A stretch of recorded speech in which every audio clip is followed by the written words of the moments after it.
What's going on, everyone? How are you doing today? It's Angry Roleplay once again, and today I want to show you my breakdown of the best barbarian builds for the season 12.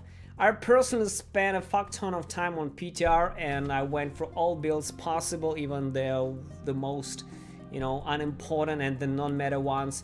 And I updated all my old builds and I have the full understanding on what will happen for the barbs in the upcoming season 12 and the patch 2.61. So I will start from the top to the bottom and we'll just go over the details and share my thoughts as well as show the footage for every build as well. I clear a grade rate from 95 to the 100 for every build as well. So the first build that I want to talk about is Immortal King's Hammer of the Ancients build, which I believe will be the absolute top and the most popular build in the upcoming season. Why? Well, there's a couple of thoughts on this and a couple of opinions on this. And first of all, it's a very straightforward, easy build with a lot of damage, and it does very good damage to both elites and trash mobs as well.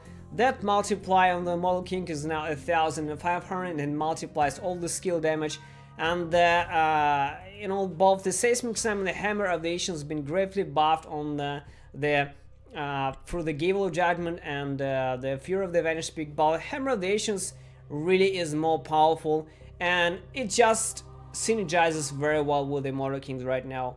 I plowed through the greater of 100 and it was absolutely the easiest 100 for me across all other barbarian builds. So I believe that the easiness for the gearing and the smoothness of gameplay is what will be the most attractive thing for all barbarian players out there. And Immortal King's Hammer of the Ancients will be the absolutely top one build in the upcoming season.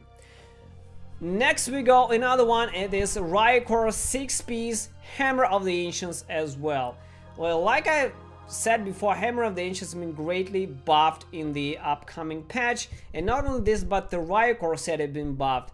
And this build came out a surprise for me personally. I didn't really expect it to be that powerful, but holy shit, when I just fucking destroyed the Greater 100 with the Raekor, I was greatly surprised. And even though there is no instant damage, and in this build you have to build up damage, it's a huge amount of burst damage, it's a COE build, but holy shit, the burst damage in this build is absolutely retarded. And I think that in the top end this build might have the potential to surpass the Immortal King's build, because it has much more fishy potential. You can get tremendous amount of density, it has incredible amount of mobility there. You basically can charge for the whole rift and gather charges, and then you get this fucking ridiculous amount of mobs on screen, and then you just BAM! Explode that shit and you just get this amount of progress. It is the absolutely craziness, guys, and what this build is. And if you haven't really touched the Raekor's Hammer of the Ancients build, just fucking go and play this, because this is one of the only builds that kind of motivates me to play the barb in the upcoming season as well. Next we have the Whirlwind Bull Kata's version, and basically the Wrath of the Waste set has been very powerful for the last couple of seasons, and at the same time Bull Kata's swords have been buffed. They went up in Fury Generation, as well as they now roll with 45% multiplicative attack speed and 45% move speed as well. It's very fast build now, and just as powerful as before, and even more powerful because the set has been buffed as well. And the Skull Grasp of Whirlwind ring has been buffed as well. That's why it's much more power now. And even though I struggled a bit in the 98, and I think that the build kind of a little bit over nerfed in my opinion compared to the Hammer of the Ancients and Immortal King's build. The build is still very powerful and can did hundreds all around the PTR, but I think that will be a little behind Immortal King's Hammer of the Ancients, just because it's a very fishy build, density dependent, unit density, single target is still very problematical, unlike Hammer of the Ancients when you get just fucking smash single target, no problem at all. So Whirlwind is the same, it's for the Whirlwind fans, it's very powerful, more powerful than before. Just, I think, not as smooth and not as solid across any content, just like Immortal King's Hammer of the Ancients. Next we have Istvan's Whirlwind variation, and even though Istvan's Pair Blades were not really touched in PTR, they just completely the same. The set, like I said, has been greatly buffed, the Skullgrass Spring has been greatly buffed, and this basically buffed the original build as well. In Istvan's Pair Blades, with this multiplicative 30% damage on the Istvan's Pair Blades, it basically just now as good as the Bull Caddis, or should it be more correct to say that the buff Bull Caddis just is as good as the Istvan's Pair Blades are right now. So Whirlwind is very powerful, and both Bull Caddis and Istvan's variations are now just very close. I don't believe there is even a clear winner between the two now. This is actually very good news, because you know Istvan's Pair Blades are still a little harder to get, even though the drop rates have been increased. But Istvan's Pair Blades are still harder to get than the Bull Caddis swords, and you should basically go with Bull Caddis. Istvan's doesn't matter which one you prefer. Istvan's hits a little harder on single target, but Bull Caddis is the fucking king of density, so there is all very slim difference between the two now. Both clear greater of 100 plus, so Whirlwind is, I think, around the top, no problem at all. The third but not the least important is Immortal King's Raekor Charger build. And you know, Charger is one of the oldest and most versatile and powerful builds for Barbarian in existence. It has been very good for the last many seasons, like for 5-6 seasons. It was very powerful. Both Raekor and Immortal King have been buffed, as well as the standoff has been buffed. So the build gained a lot of firepower, and Chain included 115 with his 3700 paragons. And the build has the all potential to do like 100 and 105, 110, and the end of the season, no big deal. I personally not a big fan of the Charger at all, but I know that there are a lot of people here who like Charger builds, and basically they will play no matter what. Its Charger is also exceptionally good at speed farming. It's one of the most favorite speed farming setups out there, so it has to be in the top 3 indeed. It is very powerful, very much more powerful than before. And if you like the charging mechanics, which I personally hate, you can go just Charger, the build that you know the most, the best, and it works good for you and will be very effective at the end of the season, absolutely on the top of the leaderboard. And the build has all the potential to be in the top 5, like top 5, top 10 there on the leaderboard, no problem. Another build has also cleared hundreds plus is the Might of the Earth Leapquake or Firequake build. The Leapquake has been greatly buffed as well. The Might of the Earth has a huge buff as well. The Girdle of Giants belt has been really buffed. It's all very good for the Might of the Earth set, and I'm really happy about this. You know, Might of the Earth was always like, you know, the pale horse of the Barbarian builds. They're mostly for enthusiasts. It's a very powerful build, but it's kind of very slow. There's no instant damage. It's also as fishy as the Whirlwind, even more fishy, because you can't really kill single leads or single targets. Very problematical. You need a lot of density out there on the screen to progress really good with the Earthquake. But I'm really happy that Leapquake has been buffed, and it's a 100 plus build, no big deal at all, with a fire spec. It's very good. But I think all this complexity and density requirement will just drop this build a little behind the Hammer of the Ancients, as well as the Whirlwind and the Charger build. You know, it was always not very popular, but you know, there are plenty of Leapquake fans there, and I know that the build clear 100 plus a lot on PTR, so there will be still people who will play this build a lot. Another build is also the Mighty of the Earth build, and I think that actually the build that I personally invented, because it's the Might of the Earth Seismic Slam build, or the Fire Slam build, because it uses the Shattered Ground rune of the Seismic Slam. And even though, you know, the Seismic Slam kind of weaker than the Hammer of the Ancients, but Might of the Earth greatly buffs Seismic Slam damage, and the bracers of the Seismic Slam greatly buff as well as the Fury of the Vanished Peak. And in the past and right now, people use the Frost rune, the Cold rune of the Seismic Slam to play with the Might of the Earth.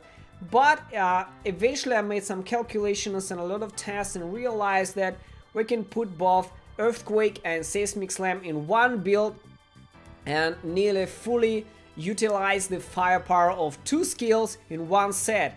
And I honestly think this is one of the most, you know, unique builds out there right now in existence for the Barbarian, because the build fully utilizes and fully uses the power of two skills in the 6-piece set bonus, which is very neat because most of the time we just use one skill on the 6-piece, and this build uses two skills. We use the Seismic Slam, which is buffed by the 6-piece, and we use the Earthquake, which is buffed by 6-piece, which is very unique.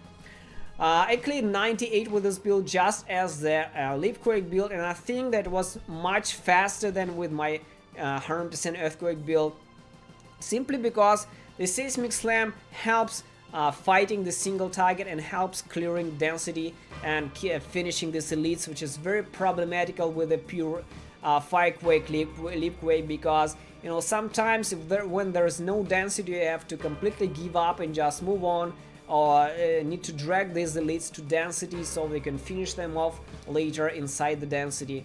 But with the Seismic Slam variation of Might of the Earth build, it's not really a problem. You can finish them, the elites, on the spot, just where you drop, and both the Firequake and Seismic Slam work together to maximize the damage, and it's very cool build. I can honestly recommend you to try this build if you never really tried this. It's there in the description. Another one is an interesting build that is kind of was very, you know, the non-meta version of Whirlwind was Immortal King's Whirlwind build. And it also cleared 100 plus, but to reach 100 plus with the Immortal King's Whirlwind, you need a really like very good gear, optimize all the ancients and all the shit. It's not really as easy as the classic Whirlwind with the Wrath of the Waste, but it's very possible. It's very different gameplay, and it's actually very fun, and it's very fun and very fast for the speed farming version of Dell, or speed farming version with Whirlwind and Immortal Kings. So this build is a ton of fun. It's very good, and especially when you get the Immortal Kings set as the Hedrug's gift set in the upcoming season, you can use this set with the Whirlwind and speed farm Torment 13 like it's fucking nothing. You can speed farm 60s, 70s, whatever.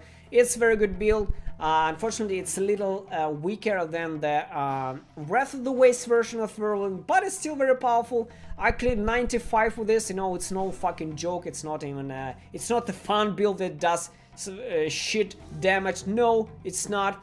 I did 95, and I know there are people with my comparative paragon compared to mine with clear 100, but the effort that takes to clear 100 with the Immortal King's Whirlwind is much higher than it is to clear 100 with the Wrath of the Waste Whirlwind. That's why the build is much lower threshold than the other builds, so it's a 95 plus area. Another build that I personally had fun playing is the Immortal King's Seismic Slam build. Like I said, Seismic Slam got a huge buff and Immortal King got a huge buff, but unfortunately, Seismic Slam version of Immortal Kings is weaker than the Hammer of the Ancients. It's very bad. I think they underbuffed the Seismic Slam. They could buff it even further. You know, it's very easy to compare. First of all, Hammer of the Ancients simply does more damage on the Gavel compared to the Fury of the Vanished Peak. And then the bracers of Hammer of the Ancients, they increase the attack speed of the skill. Why?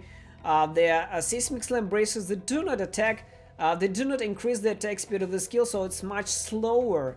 And this is one of the two reasons that basically makes the Seismic Slam fall just a little behind the Hammer of the Ancients. It's just less damage, that's it. Seismic Slam has a really cool AoE. It covers a huge area compared to Hammer of the Ancients, but it does less damage, and this is one of the reasons why it's basically less potential and less popular out there. I cleared 95 with Immortal King's Seismic Slam build, and it's a very fun build, to be honest, to play. It has huge AoE, huge smashes, huge burst damage, Really like the build, but it's in the fun area, and play it only if you really want to play something off meta. Seismic Slam is also very good at speed farming, lower torments, lower rifts for speed gem ups. It's also very good, very powerful. You can level up gems much faster when with the Hammer of the Ancients, because the AoE is just bigger than the Hammer of the Ancients. And the last build I want to talk about, you know, is the very strange build, which is, I don't even have the build for it, but I actually tried this. You know, I was I wanted to try this build, and I tried it at the very last week of PTR, which is Immortal King's Thorns build. Yeah, Thorns Frenzy build. You know, if you play Barb, you probably know that there is a Legacy of Nightmares Frenzy Thorns build using Hack and another the Oathkeeper sword as well. So I really wanted to try the Thorns version of the Immortal King, since the Immortal King has been bought by 1,500%. So I really wanted to see just how fucking strong it is now. Unfortunately, guys, it's not. I struggled in the 90s with the full ancient augmented gear, and I couldn't really clear it. Like 89 was a big struggle, and eventually it was so frustrating. There was absolutely no area damage, no trash damage whatsoever, just elite killer just like before. So I just completely gave up on the whole fucking idea of compiling the Immortal King's Thorns build, just because it's just way behind everything.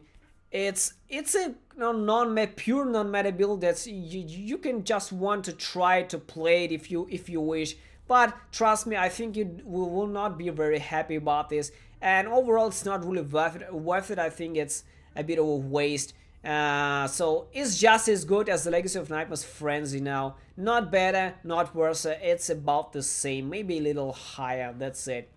So let me summarize some thoughts on the Barbarian builds. Like I said, number one build will be the Immortal King's Hammer of the Ancients build. I strongly believe that will be the top build. Next will be the Raekor's Hammer of the Ancients build. And I really hope that people will uncover the build, make it more visible, and will start playing the Raekor's version of the Hammer of the Ancients, because it's honestly the most fun you can get now out of all Barbarian builds out there. I was very surprised at the amount of fun aspect in this build. Like I said, this is literally the only reason why I decided to play the season itself. Next, we have the second spot, which I believe will be the Whirlwind Bull Catus version, or the Eastern's Whirlwind version. Wrath of the Waste said Whirlwind is very powerful, very fishy in your density, but the damage is there. And if you're a Whirlwind fan, and I know there are many Whirlwind fans out there, you will be playing the build. Is very powerful. And the last but not the least, I think it can actually take the one spot or the second spot as well. There is no clear winner between all these builds. Is the Immortal King's Charger Raekor build, which is very powerful, and I know there are a lot of people there who are really good at charging, and the build is really high. It's very easy, very straightforward, very powerful, very good at speed farming. So Immortal King's Raekor's Charger build will be absolutely on the top, at least in top 10 for sure, and this is it. And the last spot will be obviously taken by the Earthquake, Leapquake, and the rest of the Might of the Earth builds out there. Even though I'm a huge, Might of the Earth fan, I think that will just not be as popular as usual as the other builds, and it's like mostly for enthusiasts like me and the other people who are like the minority of enthusiasts out there. So this is it, guys. Thanks for watching, and next I will go all the old fucking Crusader builds, because I've spent all my time testing Crusader and Barbarian builds for the upcoming season. And next video will go on the breakdown of the best Crusader builds for this season 12. Thanks for watching, and see you soon.